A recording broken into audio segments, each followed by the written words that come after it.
پیارے دوستو، حضرت ابو ہریرہ رضی اللہ تعالیٰ عنہ فرماتے ہیں کہ ایک جنگ کا موقع تھا، سینکڑوں لوگ تھے جنگ میں اور فاقے کی کیفیت آ گئی۔ میرے پاس ایک ڈبہ تھا جس میں نے کھجوریں رکھی ہوئی تھیں۔ کہتے ہیں کہ بہت سارے لوگوں نے کہا بھی کہ دکھاؤ اس میں کیا ہے، پر میں نے نہیں دکھائی۔ اس کے بعد رسول اللہ صلی اللہ علیہ وسلم نے فرمایا کہ ابو ہریرہ تیرے پاس کیا ہے؟ تو میں نے کہا حضور میرے ڈبے میں کھجوریں ہیں۔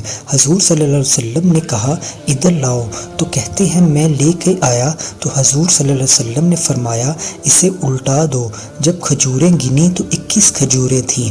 اس کے بعد حضور صلی اللہ علیہ وسلم نے اس ڈبے پر اپنا دست مبارک رکھا اور آپ صلی اللہ علیہ وسلم نے فرمایا کہ لشکر والوں کو بلاؤ اور ان کو یہ کھجوریں کھلاؤ۔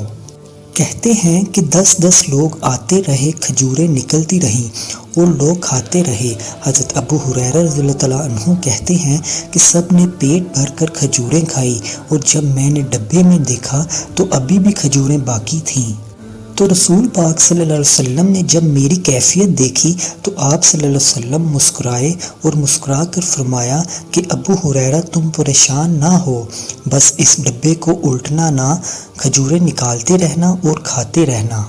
حضرت ابو ہریرہ رضی اللہ تعالیٰ عنہ کہتے ہیں کہ حضور صلی اللہ علیہ وسلم کا وصال ظاہری ہونے تک میں کھجوریں نکالتا رہا، کھاتا رہا، کھجوریں ختم نہیں ہوئی۔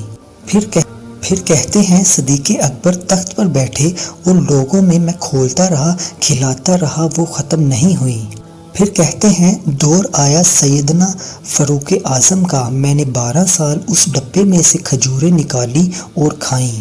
پھر فرماتے ہیں کہ حضرت عثمان غنی کا دور آیا، میں 10 سے 12 سال اس ڈبے میں سے کھجوریں نکالتا رہا اور کھاتا رہا۔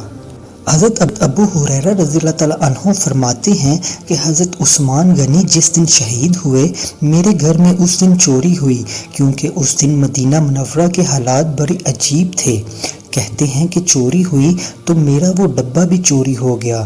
فرماتے ہیں وہ ڈبہ چوری ہوا تو میری کھجوریں ختم ہوئیں، ورنہ مجھے لگتا تھا کہ قیامت تک کھجوریں نکلتی رہیں گی اور لوگ کھاتے رہیں گے۔